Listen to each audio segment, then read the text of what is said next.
నమస్తే Telangana, welcome to T news. నేను మమత. ముందుగా బులెటిన్లో హెడ్లైన్స్.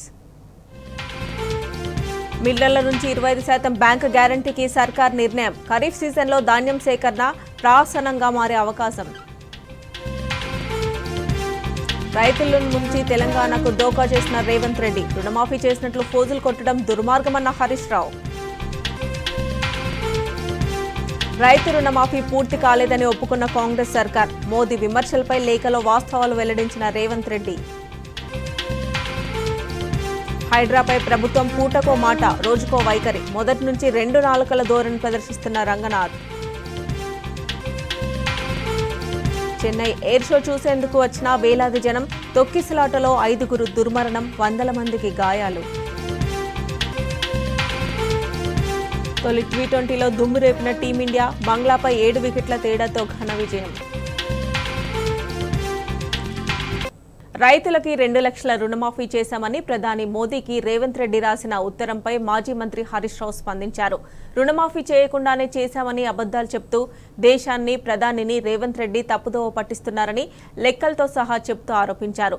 50% మంది రైతులకు కేవలం SBIలోనే రుణాలు మాఫీ కాలేదని డేటా స్పష్టంగా చెప్తోందని పేర్కొన్నారు హరీష్ రావు. రేవంత్ సర్కార్ 31 రకాల షరతులు పెట్టి రైతులకు రుణమాఫీ ఎగ్గొట్టిందని ఆరోపించారు. ముఖ్యమంత్రి మాటలను నమ్మి చాలా మంది రైతులు అధిక వడ్డీలకు ప్రైవేట్ రుణాలు తీసుకోవడం విచారకరమన్నారు హరీష్ రావు. ఇచ్చిన హామీ మేరకు సంపూర్ణ రుణమాఫీ వెంటనే పూర్తి చేయాలని రేవంత్ రెడ్డిని కోరారు హరీష్ రావు.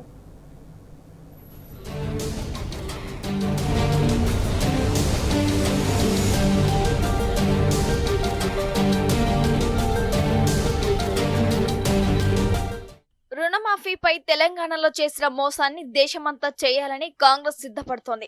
రుణమాఫీ అమలు చేయకున్నా చేసినట్టు పోజులు కొట్టుకోవడం దుర్మార్గమంటూ మాజీ మంత్రి హరీష్ రావు మండిపడ్డారు. రుణమాఫీ విషయంలో కాంగ్రెస్ పార్టీ దేశాన్నే తప్పుదారి పట్టిస్తుందని ఆయన ఆధారాలతో సహా వెల్లడించారు. ఈ మేరకు సీఎం రేవంత్ రెడ్డికి ఆదివారం ఆయన బహిరంగ లేఖ రాశారు. రుణమాఫీ అమలుపై ప్రజలను రేవంత్ రెడ్డి తప్పుదారి పట్టిస్తున్నారని ఆగ్రహం వ్యక్తం చేశారు. రాష్ట్రంలో కాంగ్రెస్ పార్టీ డొల్లతనాన్ని, మోసపూరిత వైఖరిని దేశమంతా గుర్తించాలని కోరారు. దేశాన్నే వంచి ప్రభుత్వం ఎంతమంది రైతులకు ఎంతింత రుణమాఫీ చేసింది, చేస్తున్న ప్రచారం ఏమిటి, ఇలాంటి విషయాలను లేఖలో ఉదాహరించారు. రైతు రుణమాఫీ విషయంలో రేవంత్ సర్కార్ అనుసరిస్తున్న వైఖరిని, సమాచార హక్కు చట్టం ద్వారా వెల్లడైన విషయాలను లేఖలో పేర్కొన్నారు.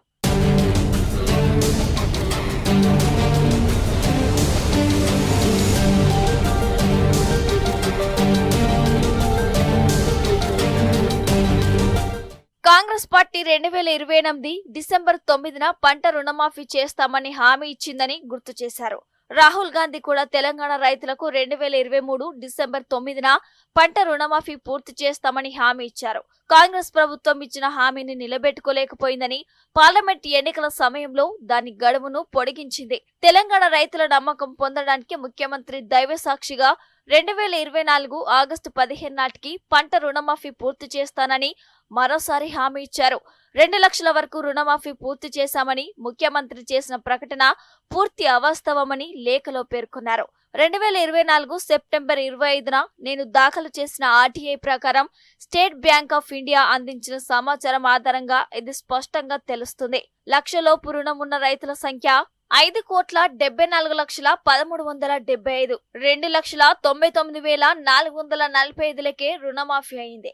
లక్ష నుంచి 1.5 లక్షల మధ్య రుణ రైతుల సంఖ్య 2,62,341 కాగా ఇప్పటి వరకు 1,30,915 మందికి మాఫీ అయింది.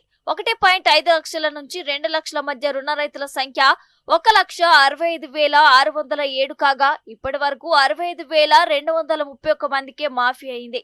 SBI నుంచి అందిన డాటా ప్రకారం సుమారు 5.5 లక్షల రైతులు, అంటే సుమారు 50% రైతుల రుణమాఫీ కాలేదు. ఇతర బ్యాంకులకు దాదాపు ఇలాంటి పరిస్థితులే ఉన్నాయని చెప్పారు.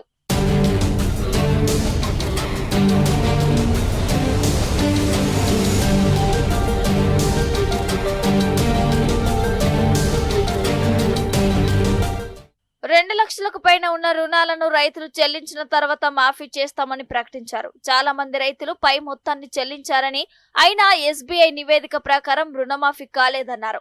దురదృష్టవశాత్తు చాలా మంది రైతులు ముఖ్యమంత్రి మాటలను నమ్మి వారి పంట రుణం మాఫీకి అర్హులు కావడానికి ప్రైవేటు రుణాలను అధిక వడ్డీకి తెచ్చుకున్నారని హరీష్ రావు లేఖలో తెలిపారు. మాఫీకి షరతులు పెట్టి చాలా మంది రైతులను అర్హత కోల్పోయేలా చేశారని విమర్శించారు. కేసీఆర్ 6 ఏళ్లుగా 72,000 కోట్ల రైతు బంధు ద్వారా రైతులకు అందించారని, కాంగ్రెస్ అధికారంలోకి వచ్చిన మొదటి దసరా ఇది. వానాకాలం పంటకు పెట్టుబడి సాయం ఇప్పటికీ అందించలేదని హరీష్ రావు అన్నారు. మాఫీ చేసినట్టు దేశమంతా తప్పుడు ప్రచారం చేసే ముందు రైతులకు ఇచ్చిన రుణమాఫీ హామీని పూర్తి చేయాలని డిమాండ్ చేశారు.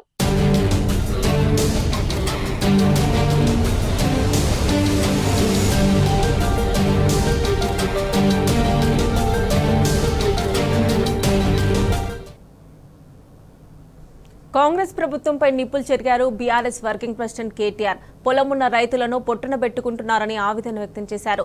కౌలు తీసుకున్న కర్షకులను కబలిస్తున్నారంటూ మండిపడ్డారు. ఒకే రోజు 3 అన్నదాతలు బలి కావడానికి ముమ్మాటికి రైతు వ్యతిరేక రేవంత్ సర్కారే కారణమన్నారు. ఓవైపు సాగునీటి సంక్షోభం, రుణమాఫీ ద్రోహం, మరోవైపు రైతు భరోసా మోసం, కౌలు రైతులకు అందని సాయం, ఇలాంటి దారుణాలు జరుగుతున్నాయన్నారు. రైతుకు రక్షణ వలయంగా ఉన్న పథకాలను ఒక్కొక్కటిగా ఎగ్గొట్టడం వల్లే వ్యవసాయంలో ఈ విలయం వస్తోందని చెప్పారు.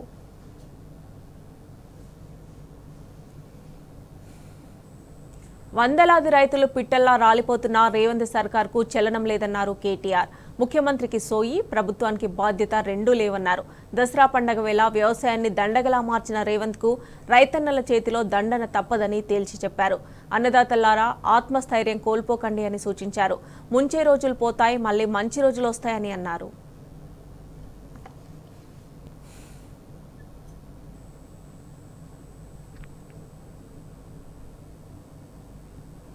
బీఆర్ఎస్ వర్కింగ్ ప్రెసిడెంట్ కేటీఆర్ పైన పదే తప్పుడు పోస్టులు పెడుతున్న కాంగ్రెస్ పార్టీపై భారత రాష్ట్ర సమితి నాయకులు మండిపడ్డారు. ఫేక్ పోస్టులపైన చట్టపరంగా చర్యలు తీసుకోవాలని రాష్ట్ర వ్యాప్తంగా పలు పోలీస్ స్టేషన్లలో ఫిర్యాదు చేశారు. నిజామాబాద్ జిల్లా పార్టీ అధ్యక్షులు మాజీ ఎమ్మెల్యే ఆశన్నగారి జీవన్ రెడ్డి ఆదేశాల మేరకు జిల్లా కమిషనర్కి ఫిర్యాదు చేశారు. హైదరాబాద్లోనూ సీసీఎస్ కేంద్ర కార్యాలయంలో గోషామహల్ నియోజకవర్గం నాయకులు ఆశీష్ కుమార్ యాదవ్ తదితరులు స్థానిక ఏసీపీకి ఫిర్యాదు చేశారు. దీంతో పాటు సిరిసిల్లలోనూ కేటీఆర్ పైన పెట్టిన పలు పోస్టులపైన ఫిర్యాదు చేశారు. వరంగల్లో కూడా అసత్యమైన సోషల్ మీడియా పోస్టులపైన ఫిర్యాదు చేశారు. సీఎం రేవంత్ ఒకవైపు సోషల్ మీడియాలో ఇతర పార్టీలు తమపైన దుష్ప్రచారం చేస్తున్నాయని మొసలి కన్నీరు కారుస్తూనే మరోవైపు పార్టీ కార్యకర్తలు పేడ్ ట్రోల్స్తో కేటీఆర్ పైన నిరంతరం దుష్ప్రచారం చేయిస్తున్నారని బీఆర్ఎస్ నాయకులు ఆరోపించారు. ఒకవేళ కాంగ్రెస్ పార్టీ అసహ్యకరమైన ఈ దుష్ప్రచారాన్ని ఆపకుంటే గట్టి సమాధానం చెప్తామని హెచ్చరించారు. రాష్ట్ర ప్రజలకు ఇచ్చిన హామీలను నెరవేర్చడం చేతకాకనే అటెన్షన్ డైవర్షన్లో భాగంగా ఈ నీచమైన ప్రయత్నానికి కాంగ్రెస్ పార్టీ తెరలేపిందన్నారు. తమ సొంత పార్టీ సోషల్ మీడియాను నియంత్రణలో ఉంచాలని ముఖ్యమంత్రికి సూచించారు.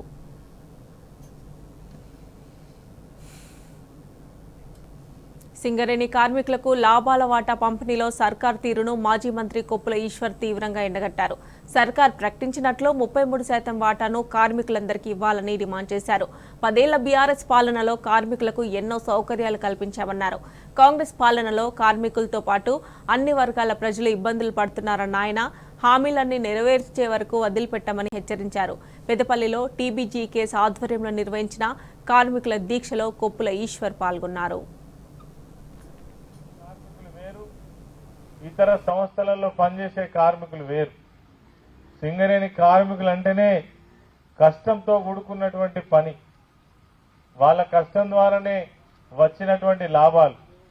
ఈ లాభాల వాటను పంచడంలో ఇన్ని రాజకీయాలు చేస్తూ సింగరేణి కార్మికులకు ద్రోహం చేసేటువంటి ఆలోచన చేస్తున్నటువంటి రేవంత్ రెడ్డి ప్రభుత్వానికి నిజంగా కూడా మేలు జరగదని ఈ సందర్భంగా నేను మనవి చేస్తా ఉన్నా. తెలంగాణ రాష్ట్రాన్ని తెచ్చి 10 సంవత్సరాల పాటు అనేక విషయాలలో బ్రహ్మాండమైన విజయాలు సాధించడంతో పాటు సింగరేణి కార్మికులకు కూడా ఎనలేని సేవలు అందించి అనేక సౌకర్యాలు తీసుకొచ్చి పెట్టినటువంటి, అదేవిధంగా డిపెండెంట్ ఎంప్లాయ్మెంట్ను కూడా తీసుకొచ్చి పెట్టినటువంటి మనకు అందరికంటే ఎక్కువ బాధ ఉంటుంది. హైదరాబాద్ నగరంలో హైడ్రా పేరిట పేద ప్రజల రక్తం దాగుతున్న సంగతి మనం చూస్తున్నాం. ఒక నరహంతక పాలన ఈ రాష్ట్రంలో కొనసాగుతా ఉన్నది. తిరిగి ఇది సింగరేణి కార్మికులకు కూడా వర్తిస్తుందని కలలో కూడా మనం అనుకోలే. అందుకే దీన్ని మనం తీవ్రంగా వ్యతిరేకిస్తున్నాం.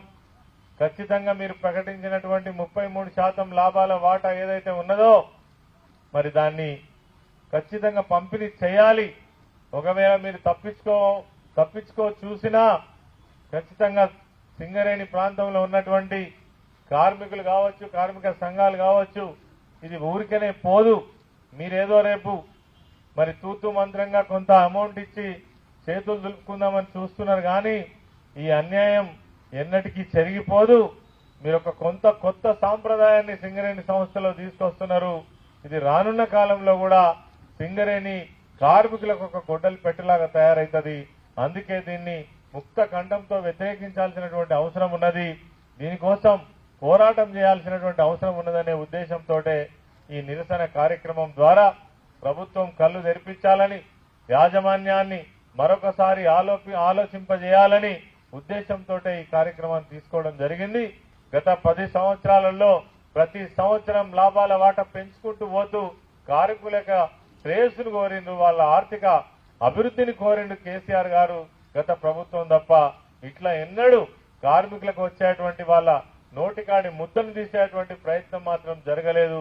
కాబట్టి ఈ ప్రభుత్వం కూడా తక్షణమే స్పందించి వాళ్ళ నిర్ణయాన్ని చేంజ్ చేసుకొని ఏవైతే 3 లక్షల నుంచి 4 లక్షల రూపాయలు ఒక కార్మికునికి అందాల్సి ఉందో అవి అందించాలని మేము ఈ సందర్భంగా డిమాండ్ చేస్తా ఉన్నాం. ప్రతి ఒక్క వాగ్దానాన్ని అమలు చేసేంత వరకు ఎట్టి పరిస్థితిలో ఈ ప్రభుత్వాన్ని గాని ముఖ్యమంత్రి రేవంత్ రెడ్డి గారిని వదిలిపెట్టే సమస్య లేదని ఈ సందర్భంగా తెలియజేస్తూ అందరికీ నమస్కరిస్తూ జై తెలంగాణ. గత ప్రభుత్వం సింగరేణి లాభాలను 33% పెంచితే రేవంత్ సర్కార్ 16% తగ్గించిందని మండిపడ్డారు బీఆర్ఎస్ మాజీ ఎమ్మెల్యే బాల్కా సుమన్. సింగరేణికి వచ్చిన లాభాలను రేవంత్ రెడ్డి కొడంగల్కి తరలిస్తున్నారని ఆరోపించారు. ఎట్టి పరిస్థితుల్లోనూ సింగరేణి కార్మికులకు లాభాల్లో 33% వాటా ఇవ్వాలని డిమాండ్ చేశారు. తెలంగాణ నూతన రాష్ట్రంలో కేసీఆర్ గారి నాయకత్వంలో కార్మికులు పోరాటాలు చేయకుండానే, కార్మికులు మాకిది కావాలి అని అడగకుండానే, కార్మికుల సమస్యలు మొత్తంగా అవగాహన ఉన్నటువంటి వ్యక్తి, ఉద్యమ నేతనే ప్రభుత్వానికి అధినేతగా ఉన్నటువంటి ఆ 10 సంవత్సరాల పాటు చాలా విషయాలు కార్మికులకు సంబంధించి దశాబ్దాల పాటు పరిష్కారం కాని అంశాలన్నింటినీ కూడా పరిష్కరించినటువంటి నాయకుడు కేసీఆర్ గారు, మన బీఆర్ఎస్ ప్రభుత్వం. సింగరేణి సంస్థను ప్రైవేట్ పరం చేయాలని ఆనాడు సంస్థలో 49% వాటా ఉన్నటువంటి కేంద్ర బీజేపీ ప్రభుత్వం నరేంద్ర మోడీ గారు 10 సంవత్సరాలు అదానికి దీన్ని అప్పచెప్పాలని ఎంత కుట్ర చేసినా కేసీఆర్ గారు సింగరేణిని ప్రైవేట్ పరం కానియకుండా, సింగరేణిలో ఒక్క బొగ్గు బావిని కూడా వేలానికి పెట్టనీయకుండా, పెట్టిన ఏ సంస్థ వేలం పాటలో పాల్గొనకుండా ఆనాడు చాలా పకడ్బందీగా సంస్థను కాపాడడానికి, బతికియడానికి మన పార్టీ, మన ప్రభుత్వం పనిచేసినాయి. కాంగ్రెస్ వాళ్ళు చెప్పిన మార్పు అంటే కరెక్టే, వాడు చెప్పిన మార్పు కార్మికులకు చక్కగా అర్థం కానట్టున్నది.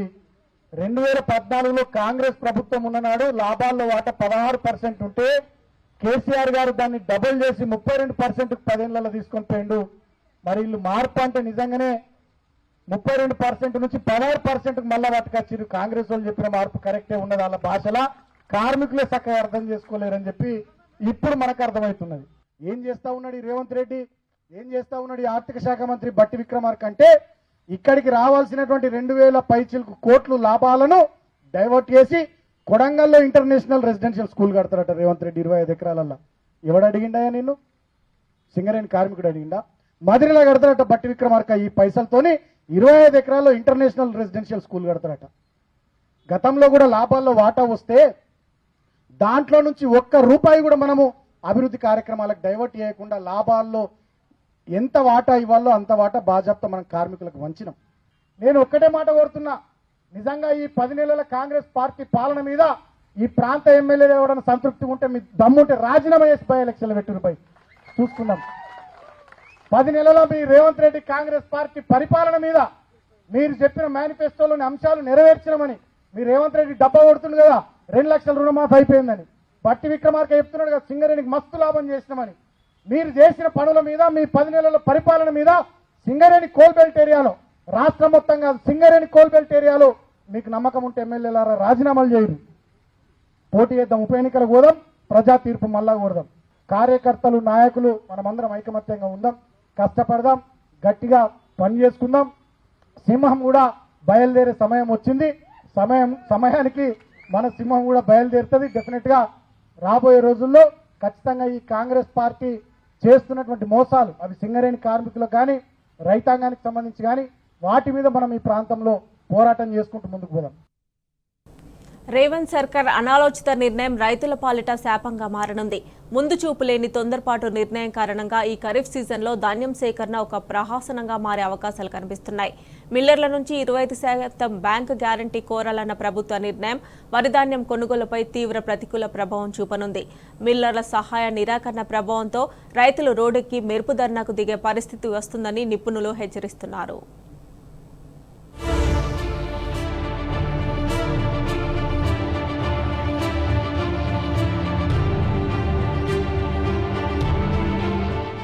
ఈ ఖరీఫ్ సీజన్ లో రైతుల నుంచి ధాన్యం సేకరణ ఒక ప్రహసనంగా మారే సంకేతాలు కనిపిస్తున్నాయి. ఆ ప్రక్రియ ప్రభుత్వానికి పెద్ద తలనొప్పిగా పరిణమించే అవకాశం స్పష్టంగా కనిపిస్తుంది.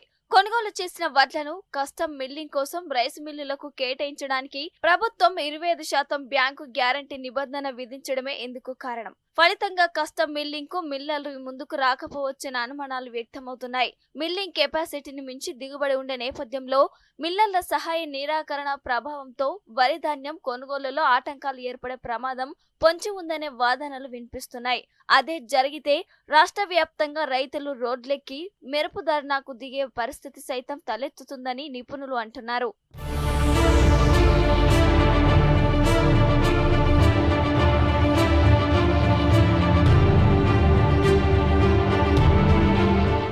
ప్రభుత్వం కొత్త నిబంధనలను తెరపైకి తెస్తుండటంతో కస్టమ్ మిల్లింగ్ కోటా తీసుకోవాలా వద్దా అనే రైస్ మిల్లర్లు డైలమాలో పడ్డారు.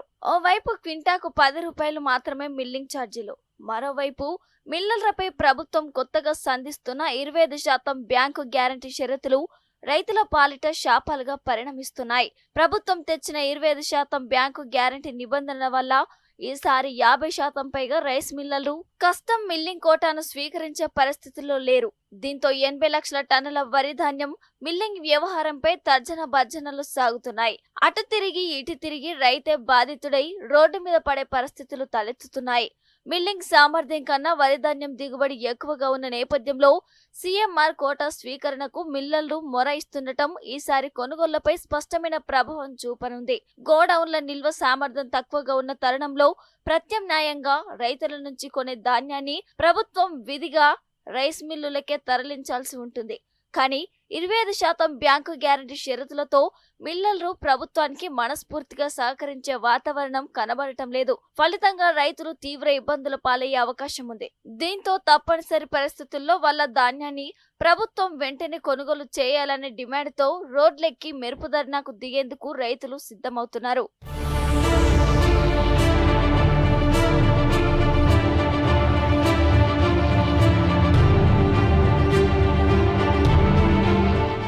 ఏ గ్రేడ్ వడ్లు క్వింటాలకు 2,320 రూపాయల కనీస మద్దతు ధరను ప్రభుత్వం నిర్ణయించింది. కొత్త నిబంధనల మేరకు మిల్లర్లు ఈ ధరలో 25% బ్యాంకు గ్యారంటీ ఇచ్చి సీఎంఆర్ కోటా తీసుకోవాల్సి ఉంటుంది. అలా చేయాలంటే మిల్లర్లు వాళ్ళ ఆస్తులను తనఖా పెట్టి బ్యాంకుల నుంచి ప్రభుత్వానికి గ్యారంటీ ఇవ్వాల్సి వస్తుంది. ఈ విధానంపై రైస్ మిల్లర్లు తీవ్ర అసంతృప్తిని వ్యక్తం చేస్తున్నారు. వివిధ రాష్ట్రాల్లో అమల్లో ఉన్న పద్ధతులను ఈ సందర్భంగా వాళ్ళు ఏకరువు పెడుతున్నారు. ఛత్తీస్గఢ్ లో ప్రభుత్వం క్వింటాల్కు 120 రూపాయలు మిల్లింగ్ ఛార్జీలు ఇస్తూ 100% బ్యాంకు గ్యారంటీ తీసుకుంటుందని చెబుతున్నారు. దాయాది రాష్ట్రం ఆంధ్రప్రదేశ్ లో సైతం 100 రూపాయలు, మహారాష్ట్రలో 70 రూపాయల చొప్పున కమిషన్ ఇస్తున్నట్లు వెల్లడించారు. కానీ తెలంగాణలో మాత్రం క్వింటాల్కు కేవలం 10 రూపాయలు ఇస్తూ ప్రభుత్వం కొత్తగా 25% బ్యాంకు గ్యారంటీ నిబంధనను తమపై రుద్దుతోందని ఆవేదన వ్యక్తం చేస్తున్నారు. కాగా క్రితంసారి సీఎంఆర్ కోటా పెండింగ్ లో ఉన్న మిల్లులను ప్రభుత్వం బ్లాక్ లిస్ట్ లో చేర్చిందని, అలాంటి వాటికి బ్యాంకు గ్యారంటీ ఎలా దొరుకుతుందని యజమానులు వాపోతున్నారు.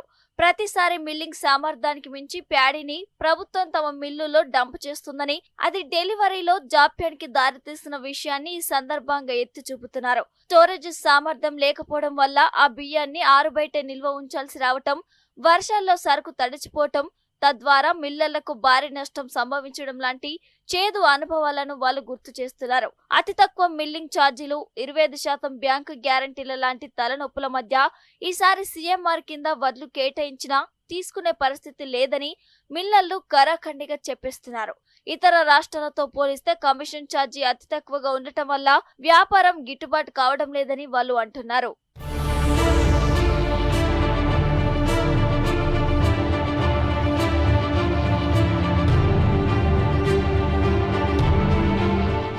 ఈ సీజన్లో సుమారు 1,40,00,000 మెట్రిక్ టన్నుల వరి దిగుబడి ఉంటుందని అంచనా.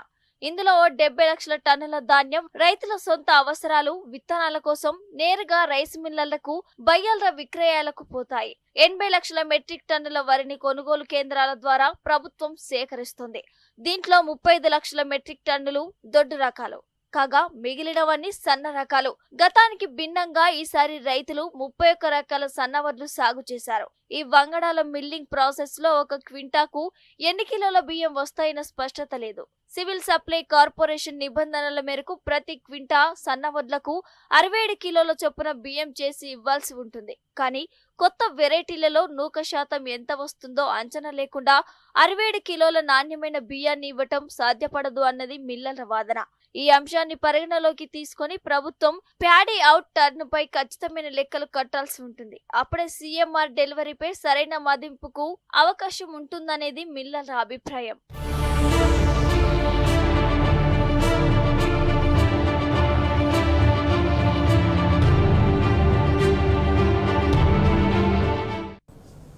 రుణమాఫీలో గోల్మాల్ చేసి సీఎం రేవంత్ రెడ్డి సెల్ఫ్ గోల్లో పడినట్లు స్పష్టమవుతుంది. రైతులకు రుణమాఫీ పూర్తి కాలేదని చెప్పకనే చెప్పిన రేవంత్ రెడ్డి ప్రధాని మోదీ విమర్శలకు లేఖ ద్వారా కౌంటర్ ఇవ్వబోయి వాస్తవాలు వెల్లడించారు. 17,869 కోట్లే మాఫీ చేసినట్లు దేవులపై ఒట్టేసి చెప్పారు. చేసింది అరకొర మాత్రమేనని లేఖ ద్వారా స్పష్టమవుతోంది. 31,000 కోట్లు మాఫీ చేసినట్లు 15 ఆగస్టు రోజున సీఎం చెప్పింది తప్పేనని తేటతెల్లమైంది.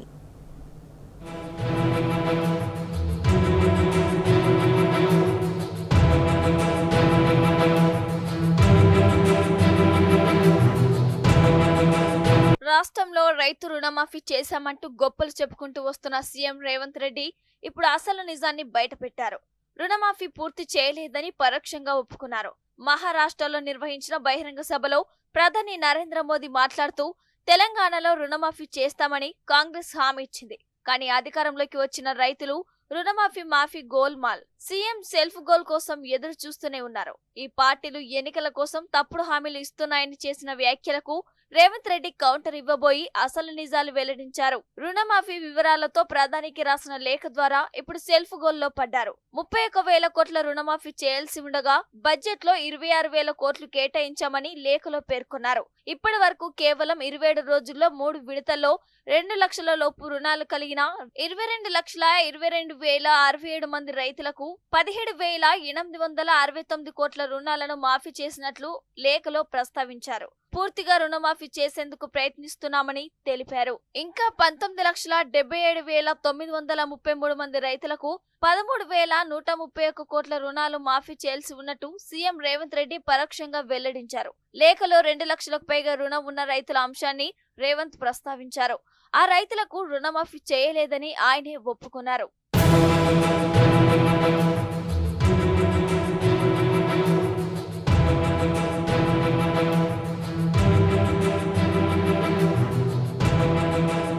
డిసెంబర్ 9న రుణమాఫీ అని ఒకసారి, దేవులందరిపైన ఒట్టు పెట్టి మరీ ఆగస్టు 15 అని ఒకసారి రేవంత్ రెడ్డి హామీనిచ్చి తర్వాత నాలుక మడతేశారు. ఆగస్టు 15లోగా 2 లక్షల వరకు పంట రుణాలు పూర్తిగా మాఫీ చేస్తే రాజీనామా చేస్తానని మాజీ మంత్రి హరీష్ రావు సవాల్ విసిరారు. దిగి వచ్చిన సర్కార్ ఆగస్టు 15 వరకు అరకొర రుణమాఫీ చేసింది. తర్వాత హరీష్ ను రాజీనామా చేయాలని కాంగ్రెస్ నేతలు వెంటబడ్డారు. కానీ రుణమాఫీ సగం కూడా పూర్తి కాలేదని బీఆర్ఎస్ నేతలు లెక్కలతో సహా తేల్చి చెప్పటం, రాష్ట్రమంతటా రుణమాఫీ కాని రైతులు ఆందోళనలకు దిగడంతో ప్రభుత్వ పెద్దలు గమ్మునుండిపోయారు.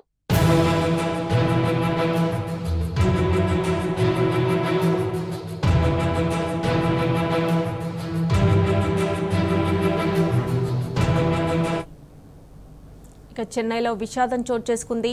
చెన్నైలోని మెరీనా బీచ్లో నిర్వహించిన మెగా ఎయిర్ షోలో తొక్కిసలాట జరిగి 4 మృతి చెందారు. ఆదివారం కావడం, అందులోనూ సెలవు రోజులు కావడంతో మెరీనా బీచ్ జనసంద్రంగా మారిపోయింది. మెరీనా బీచ్కు వచ్చే రోడ్లు, మార్గాలు మెట్రో రైలు ప్రయాణికులతో కిటకిటలాడాయి. ఈ క్రమంలోనే ఎయిర్ షో అనంతరం తొక్కిసలాట జరిగింది. వందల మందికి గాయాలైనట్లు తెలుస్తోంది. దీంతో వెంటనే రంగంలోకి దిగిన సిబ్బంది గాయపడిన వారిని సమీపంలోని ఆసుపత్రికి తరలించారు.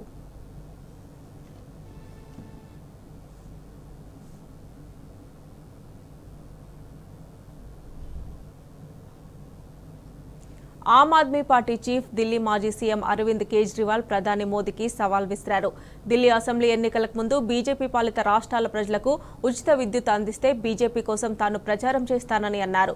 ఢిల్లీలో బస్ మార్షల్స్, డేటా ఎంట్రీ ఆపరేటర్లను తొలగించడంతో పాటు హోంగార్డుల జీతాలు నిలిపేయడంపై కేజ్రీవాల్ మండిపడ్డారు. పేదలంటే బీజేపీకి వ్యతిరేకమని విమర్శించారు. ఢిల్లీలో ప్రజాస్వామ్యం లేదని, ఎల్జీ పాలనలో ఉందని ఆయన ఆరోపించారు. బీజేపీ అధికారంలో ఉన్న రాష్ట్రాల్లోని డబుల్ ఇంజన్ ప్రభుత్వాలు విఫలమయ్యాయని అరవింద్ కేజ్రీవాల్ విమర్శించారు. డబుల్ ఇంజన్ మోడల్ను డబుల్ లూట్, డబుల్ అవినీతి అని ఆరోపించారు. హర్యానా, జమ్మూ కాశ్మీర్లోని బీజేపీ డబుల్ ఇంజన్ ప్రభుత్వాలు త్వరలో కూలిపోతాయని ఎగ్జిట్ పోల్స్ చెబుతున్నాయని అన్నారు.